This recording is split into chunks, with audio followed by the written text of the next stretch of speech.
எதனால் உங்கள் இருதயம் நிரப்பப்பட்டிருக்குதுன்னு நான் கேட்குறேன். அப்போஸ்தலர் 5ஆம் அதிகாரம். ஆவியானவர் சொல்லுகிற வசனத்தை கேளுங்க, யாரும் பேசாதீங்க. இன்றைக்கு கர்த்தருடைய ஆவியானவருக்கு நீங்கள் ஒப்பு கொடுத்தீங்கன்னா இந்த வசனம், அந்த வெளிப்பாடு உங்களுக்கு தான்.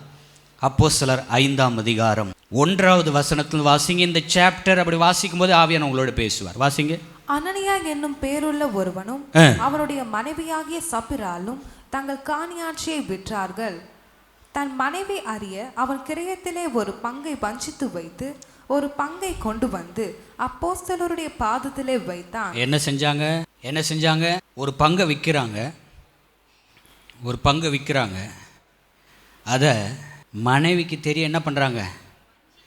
வஞ்சித்து, கடவுளுக்கு கொடுக்க வேண்டியதை வஞ்சித்து. அடுத்து என்ன பார்க்குறோம் பாருங்க.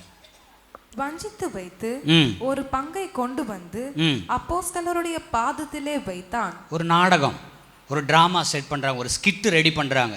பாஸ்டர்கிட்ட இப்படிலாம் நடந்துக்கணும், பாஸ்டர்கிட்ட இப்படி பொய் சொல்லணும், பாஸ்டர்கிட்ட முகத்தை இப்படி வச்சுக்கணும், பாஸ்டர்கிட்ட பரிதாபமாக நடக்கணும், பாஸ்டர்கிட்ட இந்த மாதிரிலாம் பிஹேவ் பண்ணணும், அவரை ஏமாற்றணும். கீழே வாசிங்க. பேதுரு அவனை நோக்கி, இங்க நல்ல கவனிங்க, பேதுரு அவனை நோக்கி, அனனியாவே நிலத்தின் கிரயத்தில் ஒரு பங்கை வஞ்சித்து வைத்து பரிசுத்த ஆவியினிடத்தில் பொய் சொல்லும்படி சாத்தான் உன் இருதயத்தை நிரப்பினதென்ன? லிசன், இங்க இவங்க இருதயம் வஞ்சிக்கப்பட்ட உடனே எதனால் நிரப்பப்பட்டது? கவனிங்க, எதனால நிரப்பப்பட்டது? சாத்தான் உன் இருதயத்தை. இது நடக்கணுமா உங்களுக்கு? ஐயா, இது நடக்கணுமா? அல்லேலூயா. இன்னைக்கு உங்கள் இருதயத்தில் நிரப்பினது என்ன? அதான் பேதுரு சொல்கிறார், பாஸ்டர் சொல்கிறாரு, உன் இருதயத்தை சாத்தான் நிரப்பி இருக்க. இன்னைக்கு உங்கள் குடும்பத்தில் யாரால் பிரச்சனை வருதோ, உன் கணவராலையா கண்டுபிடிங்க. சபையில் யாரால் பிரச்சனை வருதோ கண்டுபிடிங்க. உன் குடும்பத்துக்கு விரோதமாக யாரால பிரச்சனை வருதோ ஆவில நிரம்பி கண்டுபிடிங்க, நிதானிங்க. அவர்கள் இருதயம் வெறுமையாக்கப்பட்டிருக்கிறது. அவங்க இருதயம் வெறுமையாக்கப்பட்டிருக்கிறது. சாத்தானுடைய ஆவி அவங்க இருதயத்தை நிரப்பி இருக்கிறான். அதனால தான் உன் குடும்பம் இன்னைக்கு அடி வாங்குது, அடிமட்டத்துக்கு போயிட்டு இருக்குது, நிம்மதி இல்லாமல் ஆசீர்வாதம் எல்லாம் இருக்குது. நீங்கள் ஜெபிக்கணும், ஆண்டவரே அந்த தீய கிரிகள் நிரப்பக்கூடாதையா, பொல்லாத ஆவிகள் நிரப்பக்கூடாதையா, உன் வல்லமையினால் நிரப்புங்க. கைகளை தட்டி அல்லேலூயா, அல்லேலூயா. நீங்கள் பாட வேண்டிய ஒரு பாடல், என்னை நிரப்பும் ஐயா, நிரப்புங்கப்பா, என் பாத்திரத்தை தண்ணீரால நிரப்புங்கப்பா. கைகளை தட்டி நிரப்புங்கப்பா, உன் பரிசுத்த ஆவியால. தினந்தோறும் இந்த வாஞ்சை உங்களுக்குள்ள இருக்கணும். பக்கத்தில் கைப்பிட்டு சொல்லுங்க, இந்த வாஞ்சை உங்களுக்குள்ள இருக்கணும். நல்லா கவனிங்க. ஆவியானவர், ஆண்டவர், கர்த்தர் உங்களை நிரப்பலனா வேறு ஏதோ ஒன்று உங்களை நிரப்பிவிடும் என்பதில் கவனமாயிருங்கள். உங்கள் பிள்ளைகளை ஆண்டவருடைய கிருபை, ஆண்டவருடைய ஆசீர்வாதம், கர்த்தருடைய ஆசீர்வாதம் நிரப்பலனா உன் பிள்ளைகளுடைய சிந்தையை வேறு ஏதோ ஒன்று நிரப்பி கொண்டிருக்கிறது என்பதிலே கவனமாயிருங்கள். உன் கணவரை, மனைவியை, பிள்ளைகளை. ஆதியாகமத்தின் புஸ்தகம், ஆதியாகமம் 26:15. அவன் தகப்பனாகிய ஆபிரகாமின் நாட்களில் 14வது வசனத்தில் வாசிங்க. அவனுக்கு ஆட்டு மந்தையும் மாட்டு மந்தையும் அநேக பணிவிடைக்காரரும் இருந்தபடினாலே பெலிஸ்தர் அவன் பேரில் பொறாமை கொண்டு அவன் தகப்பனாகிய ஆபிரகாமின் நாட்களில் அவனுடைய வேலைக்காரர் வெட்டின துறவுகளை எல்லாம் தூர்த்து மண்ணினால் நிரப்பி போட்டார்கள். நல்ல கவனிங்க. பிசாசு செய்கிற அடுத்த வேலை என்னதுங்க? எதில் நிரப்புறான்? சாத்தான் உன் இருதயத்தை நிரப்பினது என்னன்னு பார்த்தோம். அடுத்து மண்ணை வாரி போடுறாங்க. மண்ணுனால நிரப்புற ஒரு காரியத்தை இங்கே பார்க்குறோம். இன்னைக்கு உன் வாழ்க்கையை பிசாசு கங்கணம் கட்டி கொண்டிருக்கிறான், பார்த்து கொண்டிருக்கிறான். மண்ணை போட்டு உன்னை நிரப்பணும். உன் ஆவிக்குரிய ஜீவியத்தை கெடுக்கணும், உன் பரிசுத்தத்தை கெடுக்கணும், உன் ஜப வாழ்க்கை கெடுக்கணும், உன் ஊழிய காரியத்தை கெடுக்கணும், கர்த்தருக்கு கொடுக்கிறத கெடுக்கணும். அந்த துறவை என்ன பண்றாங்க பாருங்க. 15 அவன் தகப்பனாகிய ஆபிரகாமின் நாட்களில் அவனுடைய வேலைக்காரர் வெட்டின துறவுகளை எல்லாம் தூர்த்து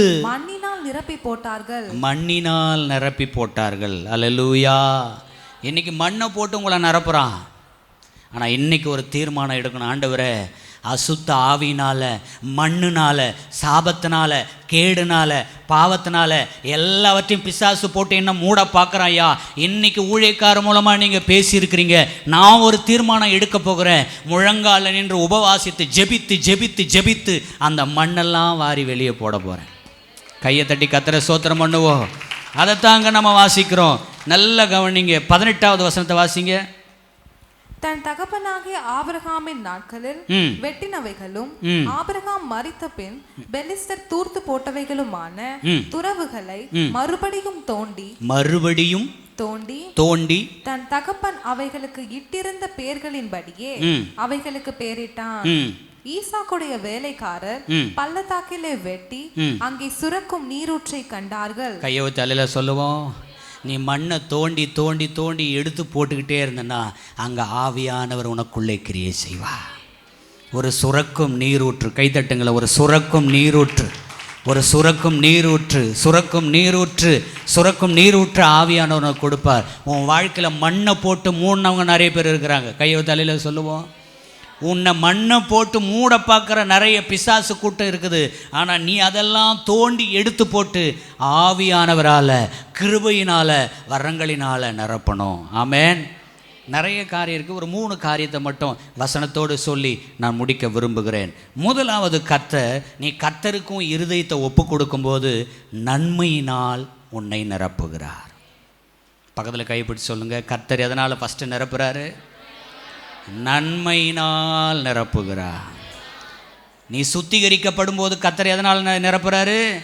நன்மையினால் நிரப்புகிறார். ஐயா, நீ ஆண்டவர்கிட்ட வந்துட்ட, இனிமே உனக்கு தீமை கிடையாது, கர்த்தர் உனக்கு நன்மை தான் செய்ய போகிறார். முதல் படி, நீ பாரத்தோடு தாகத்தோடு ஜெபிக்கணும்.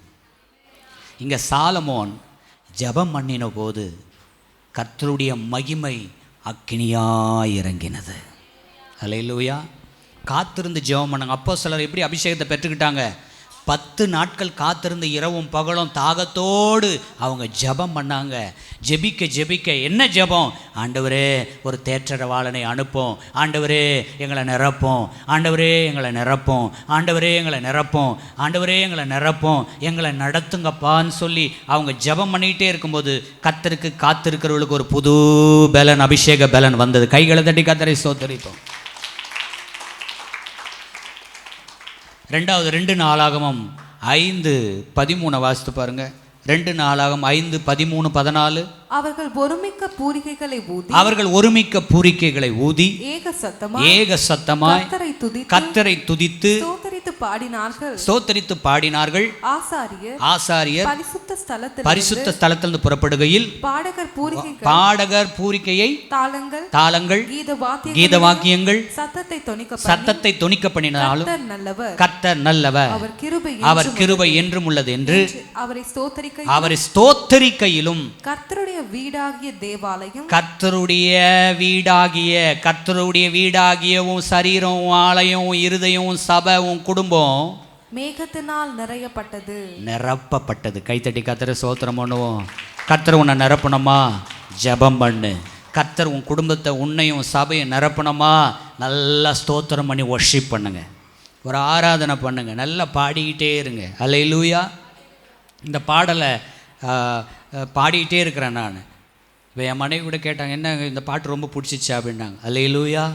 பனி போல பெய்யும் பரிசுத்தரே, மழையாக பொழியும் ஆவியே, பனி போல பெய்யும் பரிசுத்தரே, மழையாக பொழியும் ஆவியே, ஆவியே, ஆவியே, மழையாக பொழியும் ஆவியே.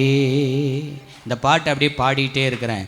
நான் எங்கெல்லாம் ஆராதனை நடத்த போகிறேனோ அங்கெல்லாம் மகிமையை கர்த்தர் இறக்கி கொண்டிருக்கிறார். கைகளை தட்டி கர்த்தரை ஸ்தோத்திரம் பண்ணுவோம். அல்லேலூயா, அல்லேலூயா. 3வது கூட ஒரு பாயிண்ட் சொல்லலாம்னு நினைக்கிறேன். இல்லையா? மூணாவது எப்போ கர்த்தர் நிரப்புறார் அப்படின்னா யாத்திராகமம் 40:30 34 வரைக்கும் வாசிங்க. யாத்திராகமம் இது வந்து 2வது பாயிண்ட்லேயே தான், பரிசுத்த ஆவியானவர் நிரப்புகிற பாயிண்ட்லேயே தான் சொல்கிறேன். யாத்திராகமம் 40ஆம் அதிகாரம் 30-34 எப்போ நிரப்புறாரு நம்மளை? அவன் ஆசரிப்பு கூடாரத்துக்கும் பலிபீடத்துக்கும் நடுவே தொட்டியை வைத்து ஒரு தொட்டியை வச்சிருக்கிறாங்க. எதுக்காக? கழுவுகிறதற்கு அதிலே தண்ணீர் வார்த்தான். எதுக்குங்க? உங்களை கழுவி சுத்திகரிக்கணும். 2வது அவ்விடத்திலே மோசேயும் ஆரோனும் அவன் குமாரரும் தங்கள் கைகளையும் கால்களையும் கழுவினார்கள். 2வது வசனமா பார்க்கிறோம். எதுக்கு? கழுவப்படணும். 3வது கர்த்தர் மோசேக்கு கற்பித்தபடியே அவர்கள் ஆசரிப்பு கூடாரத்துக்குள்ளே பிரவேசிக்கிற போதும் பலிபீட தண்டையிலே சேருகிற போதும் அவர்கள் கழுவி கொள்ளுவார்கள். என்னங்க செய்யணும்? இதிலிருந்து ஒன்று. முதலாவது கவனிங்க, ஜெபம். 2வது ஆராதனை. 3வது சுத்திகரிப்பு. இது 3 நம்ம வாழ்க்கையில் இருக்கும்போது அங்கே என்ன நடக்குது பாருங்க. 34 அப்பொழுது ஒரு மேகம் ஆசரிப்பு கூடாரத்தை மூடினது, கர்த்தருடைய மகிமை வாசஸ்தலத்தை நிரப்பிற்று. கையவ தலையில சொல்லுவோம். ஜெபம் உங்களை நிரப்போம், ஆராதனை உங்களை நிரப்போம், சுத்திகரிப்பு உங்களை நிரப்போம். கையவ தலையில சொல்லுவோம். உங்களை ஆவியானவர் 3வது எதில் கர்த்தர் நிரப்புகிறா? முதல்ல நன்மையினால் நிரப்புகிறார். 2வது அபிஷேகத்தினால பரிசுத்தாவினால் நிரப்புகிறார். 3வது கடைசியாக வாசிக்கலாம். யோபு 8:21. இனி அவர் உம்முடைய வாயை நகைப்பினாலும், உங்கள் வாயை நகைப்பினாலும் உம்முடைய உதடுகளை கெம்பீரத்தினாலும் நிரப்புவார். அல்லேலூயா. உங்க வாய் யார் வாயெல்லாம் இனி சபிச்சதோ, யார் வாயெல்லாம் இனி அழுததோ, யார் வாயெல்லாம் தூஷிச்சதோ, இனி உங்க வாய் எதில் நிரப்ப போறாரு? சொல்லுங்களேன். நகைப்பினால நிரப்ப போறாரு. அடுத்து கம்பீரத்தினால் நிரப்ப போகிறார். கர்த்தர் என்னோடு கூட இருக்கிறார். கர்த்தர் என் தேவைகளை சந்தித்தார். கர்த்தர் என்னை உயர்த்தினார். கர்த்தர் என்னை மேன்மைப்படுத்தினார். கர்த்தர் என்னை ஆசீர்வதித்தார். கர்த்தர் என்னை பலப்படுத்தினார். அந்த கம்பீர வார்த்தை தான் சொல்லி சொல்லி கர்த்தரை மகிமைப்படுத்த போறீங்க. அல்லேலூயா. உன் வாயை கர்த்தர் நிரப்பிட்டா உன் குடும்பமே நிரம்பிடும். இந்த வாயில் சாப்பிட்டுட்டா வயிறு நிரம்புவது போல இந்த வாயில் கர்த்தர் உங்களை அபிஷேகத்தில் நிரப்பிட்டா முழு சரீரமும் முழு குடும்பமும் ஆசீர்வதிக்கப்படும். அல்லேலூயா. சங்கீதங்களின் புஸ்தகம், இந்த வசனத்தையும் பாருங்களேன். சங்கீதங்களின் புஸ்தகம் 81:10 வாசிங்க. உன்னை எகிப்து தேசத்திலிருந்து புறப்பட பண்ணின உன் தேவனாகிய கர்த்தர் நானே. உன் வாயை விரிவாய் திற, நான் அதை நிரப்புவேன். உன்னை கர்த்தர் சந்தோஷத்தினாலும் சமாதானத்தினாலும் உன்னை நிரப்புகிற நாட்கள் வந்து விட்டது. அல்லேலூயா. கைகளை தலையில சொல்லுவோம். சங்கீதங்களின் புஸ்தகம் 2ஆம் அப்போஸ்தலர் நடபடிகள் 2:28 வாசிங்க. அப்போஸ்தலர் நடபடிகள் 2ஆம் அதிகாரம் 28வது வசனத்தை கடைசியாக வாசி முடிக்கலாமா? ஜீவ மார்க்கங்களை எனக்கு தெரியப்படுத்தினீர். உம்முடைய சன்னிதானத்திலே என்னை சந்தோஷத்தினால் நிரப்புவீர் என்று சொல்லுகிறான். உம்முடைய சன்னிதானத்தில் என்னை எப்படி நிரப்புவீங்கப்பா? உன்னை கர்த்தர் சந்தோஷத்தினாலும் நகைப்பினாலும் மகிழ்ச்சினாலும் கர்த்தர் நிரப்ப போகிறார். அல்லேலூயா. 3 காரியத்தை கர்த்தர் நிரப்ப போகிறார். எதில்? நன்மையினால் நிரப்புவா, அபிஷேகத்தினால், உன்னை மகிழ்ச்சியினால், உன் நகைப்பினால் உன் வாயை கர்த்தர் நிரப்ப போகிறார். உன் குடும்பத்தை நிரப்ப போகிறார். எத்தனை பேர் விசுவாசிக்கிறீங்க? இன்றைக்கி ஒரு தீர்மானம் எடுங்க. ஒரு நாளும் என் இருதயம் வெறுமையாக இருக்க விட மாட்டேன். ஏசாயா 55:11 வாசிக்கிறோம். ஏசாயா 55:11 வாசிக்கிறோம். என்ன தெரியுமா? என் வார்த்தை அப்படியே என் வாயிலிருந்து புறப்படுகிற வசனமும் இருக்கும். அது வெறுமையா என்னிடத்துக்கு திரும்பாது. அது எப்படி திரும்பாது? ஆண்டவருடைய வார்த்தை வெறுமையாக்காதுமா உன்னை. ஆண்டவருடைய வார்த்தை உன்னை வெறுமையாக்காது. அது வெறுமையா என்னிடத்துக்கு திரும்பாமல் அதை நான் விரும்புகிறதை அது நான் விரும்புகிறதை செய்து, அதை கர்த்தர் விரும்புகிறதை செய்து, நான் அதை அனுப்பின காரியமாகும்படி வாய்க்கும். கர்த்தர் வசனத்தை அனுப்பி உன்னை நிரப்ப போகிறார். எல்லாரும் எழுந்து நிற்கலாமா? எல்லாரும் எழுந்து நிற்போம். அப்படியே ஆண்டவர் இடத்துல ஒப்பு கொடுத்து நம்ம ஜெபிக்க போகிறோம். ஹல்லேலூயா. நம்ம எல்லாம் ஒப்பு கொடுத்து கடைசியா வாசிச்சபடியா கூட அவருடைய வார்த்தை வந்து வெறுமையாய் திரும்பாது. அவர் கர்த்தர் செய்ய நினைத்ததை அது செய்து முடித்துவிட்டு தான் கடந்து போகும். இந்த நாளில் கூட ஆவியானவர் நம்மோடு இடைப்பட்டு இருக்கிறார். ஒரு வார்த்தையாவது கர்த்தர் நம்மோடு கூட பேசியிருப்பார் நான் விசுவாசிக்கிறேன். அப்படி பேசின ஒவ்வொருத்தரும் அர்ப்பணித்த கரங்களை தட்டி ஆண்டவரை ஸ்தோத்திரம் பண்ணுவோமா? ஹல்லேலூயா, உமக்கு நன்றி. முழு இருதயத்தோடும் முழு ஆத்மாவோட ஆண்டவரை ஸ்தோத்திரம். நீங்கள் இந்த வேலையில் அர்ப்பணிக்கிற வேலை இது வெறுமையாக இருக்கிற நேரம் அல்ல. இந்த காலத்தில் இந்த நேரத்தில் நாம் வெறுமையாக இருந்தோம்னா ஆண்டவர் ரட்சிப்பு வேற ஒருத்தவங்க கொடுத்துருவார். ஹல்லேலூயா, உமக்கு ஸ்தோத்திரம். கரங்களை தட்டி நல்ல வாயை திறந்து ஸ்தோத்திரம் பண்ணுமா? அந்த நாளில் கேட்ட வார்த்தையின்படியாக உன் வாயை விரிவாய் தர நான் அப்பொழுது நிரப்புவேன் என்று சொல்றார். இந்த காலத்தில் உங்களுக்கு சோர்வு, கை வலிக்குது, கால் வலிக்குதுன்னு இருக்கக்கூடாது. கர்த்தருடைய மகிமையை பெற்றுக்கொள்ளுகிற நேரம் பரிசுத்த ஆவியானவர் அந்த இடத்துல ஒரு இடத்துல கூடி இருக்கும் பொழுது அவர்கள் அபிஷேகத்தை பெற்றுக்கொண்டார்கள். இந்த வேளையில் நீங்கள் அபிஷேகம் பெறாம எத்தனையோ பேர் தன் வாழ்க்கையை கடந்து கொண்டு இருக்கிறோம். அவருடைய பரிசுத்த ஆவியின் அபிஷேகத்தை பெறாம எத்தனையோ நாட்கள் போய் கொண்டு இருக்கிறோம். ஏதோ ஒரு வாழ்க்கையை வாழ்ந்து கொண்டு இருக்கிறோமே. ஆவியானவர் இந்த நாளில் உங்களை மேல அபிஷேகத்தை ஊற்ற விரும்புகிறார். நீங்க தாகத்தோடு இருந்தீங்கன்னா இந்த வேலையில பெற்றுக்கொள்ள கர்த்தர் நம்ம மேல அபிஷேகத்தை ஊற்ற விரும்புகிறார். எல்லாம் கரங்களை தட்டி வாஞ்சையோடு தாகத்தோடு கேட்போமா? நீங்க தாகத்தோட கேட்டீங்கன்னா இந்த வேலை அபிஷேகத்தை ஊற்றுவா. ஓரிடத்துல கூடி இருக்கும் பொழுது எப்படி பரிசுத்த ஆவியானவரை ஊற்றினாரோ கர்த்தர் அப்படியாய் நம்ம மேல ஊற்ற வல்லவரா இருக்க. கரங்களை தட்டி ஸ்தோத்திரம் பண்ணுமா? ஹல்லேலூயா, ஹல்லேலூயா, ஹல்லேலூயா. கர்த்தாவே, அபிஷேகத்தை பெறாத பிள்ளைகள் இந்த நாளில் அபிஷேகம் நுகந்தனை முறிக்கும் ஆண்டவரே. கட்டுக்கள் அறுக்கப்படும். குடும்பத்தில் இருக்கிற பிரச்சனை மாறும், அசுத்தங்கள் மாறும், போராட்டங்கள் மாறும், வியாதி மாறும், எல்லா பலவீனங்கள் சோர்வுகள் மாறும், தடைப்பட்ட காரியங்கள் நீங்கும் இயேசுவின் நாமத்தினால. எல்லா கரங்களை தட்டி உற்சாகமா ஸ்தோத்திரம் பண்ணுமா? என் சபை மேல நம்முடைய அபிஷேகம் கடந்து வரட்டும் ஐயா. ஆதி அப்போஸ்தல நாட்களில ஊற்றினது போல உங்க அபிஷேகம் கடந்து வரட்டும் ஆண்டவரே. இன்னும் சாத்தான் என் இருதயத்தை நிரப்ப கூடாது அப்பா, இருதயத்தை நிரப்ப கூடாது ஆண்டவரே. ஆவியானவர் நிரப்பணும்னு சொல்லுவோமா? ஆவியானவர் நிரப்பணும். எல்லா கரங்களை தட்டி அப்பாவை வாஞ்சித்து ஹல்லேலூயா. நீங்க கேட்டீங்கன்னா நீங்க பெற்றுக்கொள்வீங்க. ஒரு மனம் எங்கேயும் அங்க விடுதலை, ஒரு மனம் எங்கேயும் அங்க அபிஷேகம் கடந்து வரும். ஹல்லேலூயா, உமக்கு நன்றி, நன்றி. இன்னும் மற்றவர்களை பார்த்து கொண்டிருப்போமானா நாம அபிஷேகத்தை பெற்றுக்கொள்ள முடியாது. இன்னும் நம்ம மற்றவர்களை பார்த்து கொண்டா வெட்கப்பட்டோம்னா நம்ம அபிஷேகத்தை பெற்றுக்கொள்ள முடியாது. மற்றவங்க பார்க்குறாங்களே என்ன நினைப்பாங்கன்னு நினைக்காதீங்க. நீங்க அபிஷேகத்தை பெற்றுக்கொண்டீங்கன்னா நீங்க ஆண்டவருடைய கரத்துல பயன்படுகிற பாத்திரமா கர்த்தர் எடுப்பா. இந்த கடைசி நாட்கள் அப்போஸ்தலர் 2 சொன்னபடியாக ஆவியானவர் நம்மோடு கூட பேசிக்கொண்டே இருக்கிறார். இன்னைக்கு வாலிபர்கள் பலவான் கையுள்ள அம்பா என் தேவன் விரும்புகிறாரே. நீங்க எப்படிப்பட்ட வாழ்க்கையை வாழ்ந்து கொண்டு இருக்கிறோம்? ஹல்லேலூயா, ஹல்லேலூயா சொல்லுவோமா? இன்னைக்கு அபிஷேகத்தை நீங்க பெற்றுக்கொள்ளணும், அபிஷேகத்தை பெற்றுக்கொள்ளணும். ஆண்டவருடைய அபிஷேகம் நம்ம மேல வரணும். எல்லா கரங்களை தட்டி ஸ்தோத்திரம் பண்ணுமா? ஹல்லேலூயா, ஹல்லேலூயா, ஹல்லேலூயா. உங்க கிருபை வல்லமை இப்பொழுதே கடந்து வரட்டும்.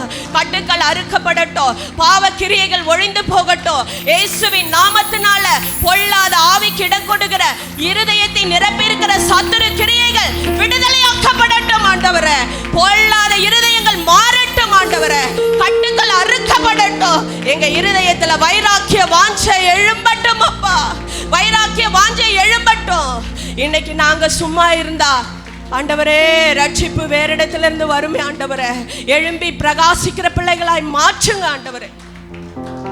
இன்னைக்கு ஊழியக்காரர் இங்க இருந்து கத்தி நமக்கு ஆண்டவருடைய வார்த்தையை சொல்றாருன்னா அவர் உள்ளத்துல ஒரு வைராக்கியம் இருக்கு. நாமெல்லாம் அதை பெற்றுக்கொள்ளணும்னு சொல்லி இன்னும் அந்த ஆவி நமக்குள்ள இருக்கக்கூடாது. வைராக்கியம் இல்லாத ஆவி நமக்குள்ள இருக்கக்கூடாது. சத்துருக்கு இடம் கொடுக்கிற ஆவி நமக்கு இருக்கக்கூடாது. இயேசுவின் நாமத்தினால என் இருதயத்தை சத்துரு நிரப்ப கூடாது. ஆண்டவரே, நீங்க தான் என்ன மகிமையால நிரப்பணும், நன்மையினால நிரப்பணும், ஆசீர்வாதத்தினால நிரப்பணும். ஆண்டவரே, ஹல்லேலூயா, உமக்கு நன்றி. ஆண்டவரே, ஒவ்வொரு பிள்ளைகளையும் நீங்க விடுதலையாக்கி கொண்டிருக்கீங்க, நான் விசுவாசிக்கிறேன்ப்பா. தனிப்பட்ட வாழ்க்கையில ஜெபித்து ஜெபித்து ஒவ்வொரு பிள்ளைகளும் அபிஷேகத்தை பெற்றுக்கொள்ளணும், அந்நிய பாஷையை பெற்றுக்கொள்ளணும். ஆண்டவரே, ஒரு நாளும் தன் வாழ்க்கையை நஷ்டப்படுத்தி கொள்ளாதபடிக்கு கத்தாவே ஒவ்வொரு பிள்ளைகளையும் நீங்க மீட்டெடுத்துருங்கப்பா, மீட்டெடுத்துருங்க. இந்த கடைசி காலத்துல இருக்கிறோம் ஆண்டவரே, எங்க ஜீவன் உங்க கரத்துல இருக்கிறது அப்பா. ஆண்டவரே, உன் பாதத்துல கடைசி நாளில நிற்கிறோம் கர்த்தாவே. அபிஷேகம் இல்லாம நாங்க நடக்க முடியாது, வாழ முடியாது, போக முடியாது கர்த்தாவே.